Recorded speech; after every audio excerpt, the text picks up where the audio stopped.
Quem foi a rainha de Sabá que se relacionou com o rei Salomão? A história da rainha de Sabá ficou conhecida na Bíblia por causa de sua visita ao rei Salomão.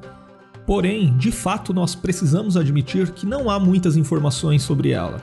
Mas crônicas árabes e assírias testemunham a existência de rainhas na Arábia desde pelo menos o século 8 a.C.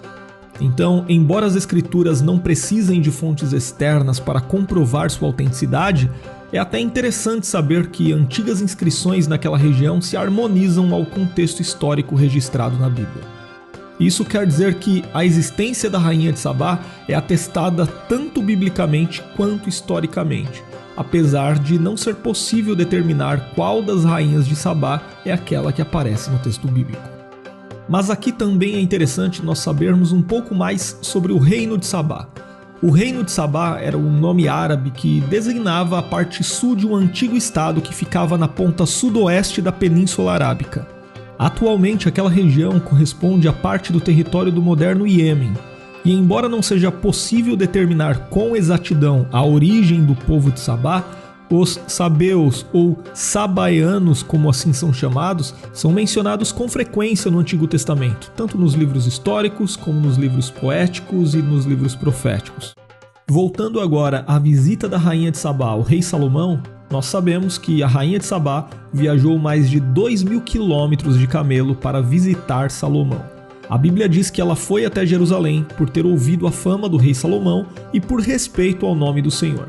Isto é que nós lemos no primeiro livro dos Reis, capítulo 10, versículo 1, onde o texto bíblico diz: A rainha de Sabá soube da fama que Salomão tinha alcançado graças ao nome do Senhor, e foi a Jerusalém para pô-lo à prova com perguntas difíceis.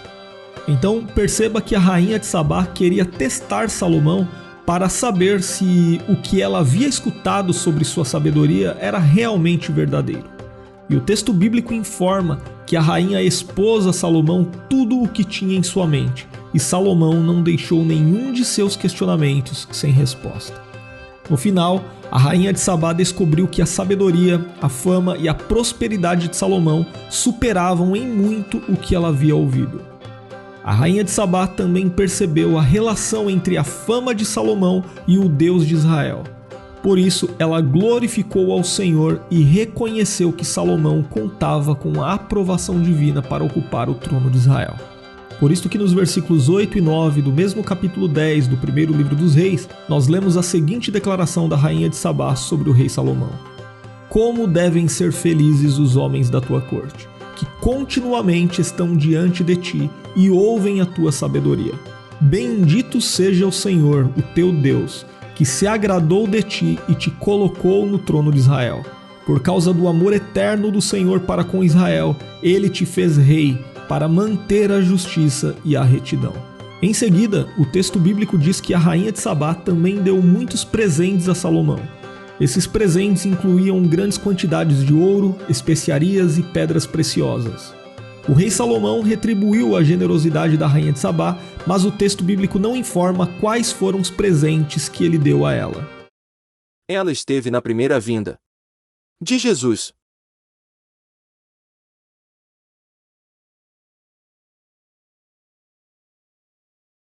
A passagem do Novo Testamento que menciona a rainha de Sabá.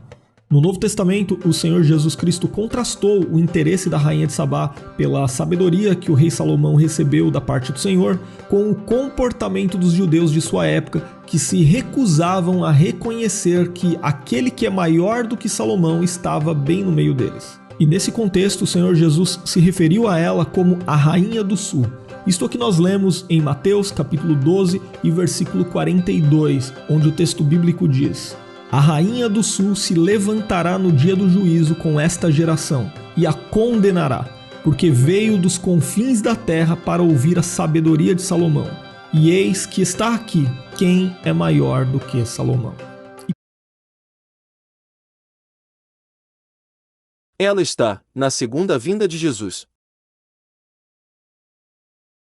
A rainha de Sabá está, sim, presente na segunda vinda de Jesus. Ela está presente, e representada, na rainha de Apocalipse 12.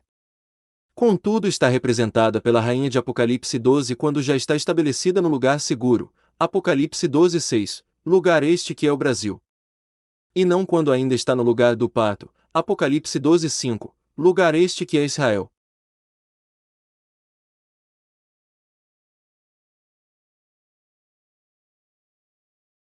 E a rainha de Sabá está vinculada em códigos ao Brasil por ser uma estrangeira, afinal nosso país também é estrangeiro em relação a Israel. Outra relação está na evidência que a rainha de Sabá era abastada em recursos naturais, característica que o Brasil possui. Outra conexão está no fato da rainha de Sabá apresentar interesse por enigmas, bem como o Brasil busca profeticamente desvendá-los. E por fim, nós também precisamos considerar a passagem do Novo Testamento que menciona a rainha de Sabá. No Novo Testamento, o Senhor Jesus Cristo contrastou o interesse da rainha de Sabá pela sabedoria que o rei Salomão recebeu da parte do Senhor com o comportamento dos judeus de sua época que se recusavam a reconhecer que aquele que é maior do que Salomão estava bem no meio deles. E nesse contexto, o Senhor Jesus se referiu a ela como a Rainha do Sul. Isto é o que nós lemos em Mateus capítulo 12 e versículo 42, onde o texto bíblico diz: A Rainha do Sul se levantará no dia do juízo com esta geração e a condenará, porque veio dos confins da terra para ouvir a sabedoria de Salomão. E eis que está aqui quem é maior do que Salomão. A Rainha do Sul mencionada por Jesus, em algumas traduções Rainha do Meio-Dia, é evidentemente uma referência à pessoa da Rainha de Sabá. Contudo, paralelamente, a Rainha do Sul é também uma representação profética do Brasil, mais especificamente de alguns brasileiros, da Igreja, que em profecias é simbolizada por mulher. Igreja esta que vem obtendo sabedoria e até desvendando enigmas. Portanto, a Rainha de Sabá em pessoa, assim como a Rainha de Sabá profética, isto é, a Igreja estabelecida no Brasil, empregaram esforço na busca e conquistaram sabedoria.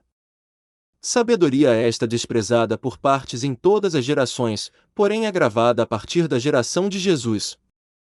Desprezada gravemente, pois, agora, a sabedoria não está mais distante, e é dada gratuitamente por Jesus, o Rei dos Reis. A rainha do meio-dia se levantará no dia do juízo com esta geração e a condenará. Porque veio dos confins da terra para ouvir a sabedoria de Salomão. E eis que está aqui quem é maior do que Salomão. Quanto ao termo Rainha do Meio-Dia, como uma variante de Rainha do Sul, torna-se providencial quando consideramos que o Brasil tem recebido profeticamente sabedoria, luz, de um estado cuja capital é cortada pela linha do Equador. Ou seja, a sabedoria, luz, que o Brasil vem recebendo está sendo dispensada primeiro em Macapá, onde recebe-se mais diretamente os raios solares, recebe mais luz, João 8,12, em especial, ao meio-dia.